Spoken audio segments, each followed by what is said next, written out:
মালিক। আজ যে বিষয়টি নিয়ে আলোচনা করব, এই বিষয়টা আজ অনেক গুরুত্বপূর্ণ বিষয়।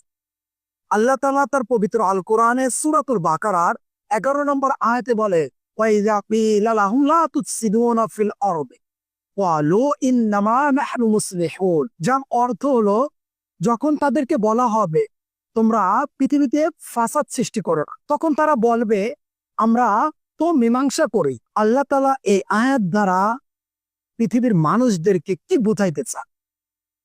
আল্লাহ তাআলা এই আয়াত দ্বারা বোঝা, পৃথিবীর বুকে কিছু মানুষ থাকবে, তারা ফাসাদ সৃষ্টি করবে, তারা গোলমাল সৃষ্টি করবে, এবং তারাই বলবে আমরা এটা মীমাংসার জন্য করছি, এটা সুন্দর করে পরিচালনার করার জন্য এটা করছি।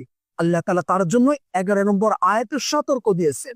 ইন্ডিয়া পাকিস্তান যুদ্ধ, ইন্ডিয়াকে যদি জিজ্ঞেস করা হয়, এই ইন্ডিয়া তোমরা কেন পাকিস্তানের উপর হামলা করলো 7ই মে, তখন ইন্ডিয়া বলবে আমরা তো সন্ত্রাসবাদীদের উপর হামলা করছি, আমরা তো জঙ্গিবাদীর উপর হামলা করছি। কিন্তু খোঁজ নিয়ে দেখেন